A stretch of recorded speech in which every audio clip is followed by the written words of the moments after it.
Il était une fois une petite fille. Une fois, son riche père a épousé une méchante belle-mère. Elle s'est installée dans la maison avec ses 2 filles. Ils étaient beaux et blancs de visage, mais mauvais et cruels de cœur.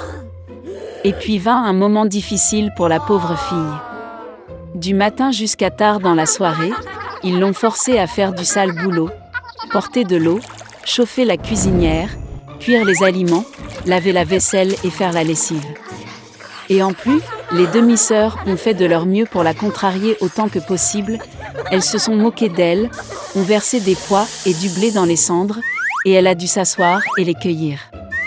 Le soir, quand elle était fatiguée du travail, elle devait se coucher non pas dans son lit, mais par terre, à côté du poêle. Et parce qu'elle était toujours dans la cendre, la poussière et la saleté, ses sœurs l'appelaient Cendrillon. Mais il arriva un jour que le roi commença une fête, qui devait durer 3 jours entiers, et convoqua toutes les belles filles du pays à la fête pour que son fils puisse choisir une épouse pour lui-même. Quand les 2 sœurs nommées ont appris qu'elles aussi pouvaient venir à la fête, elles ont immédiatement commencé à s'habiller et à se lisser.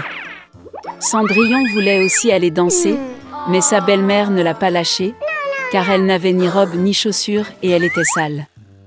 Et puis la méchante belle-mère a versé un bol de blé dans les cendres, et a dit que si Cendrillon le ramassait en 2 heures, alors elle pourrait aller avec ses sœurs. Cendrillon est sorti dans le jardin, et a pleuré. Et puis 2 colombes blanches ont volé, suivies par tout un troupeau d'oiseaux différents. Ils se sont jetés sur les cendres et ont commencé à picorer, ils ont donc choisi tous les grains dans un bol.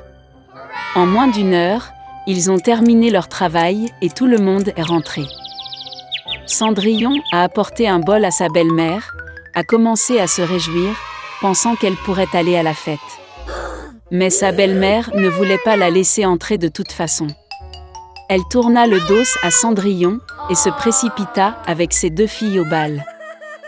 Quand il ne restait plus personne à la maison, Cendrillon s'assit par terre et pleura de chagrin.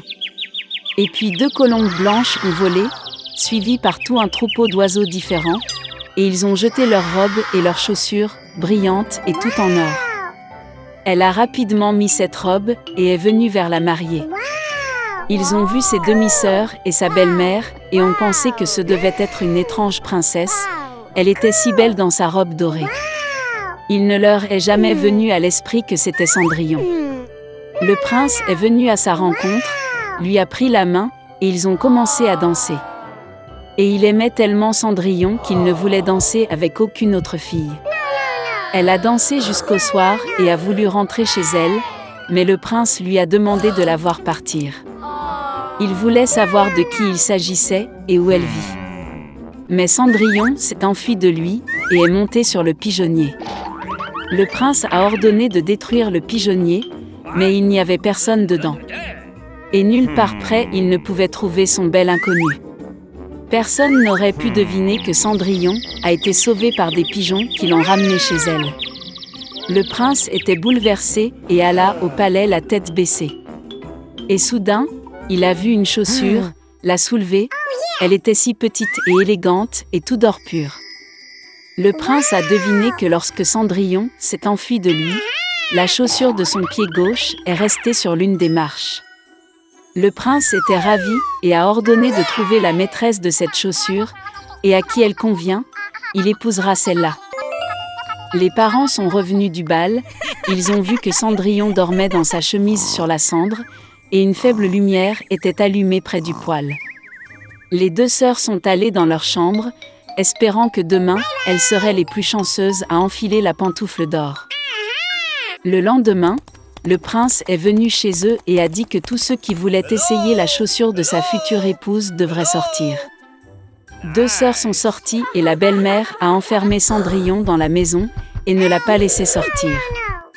La sœur aînée l'a essayé, une petite chaussure.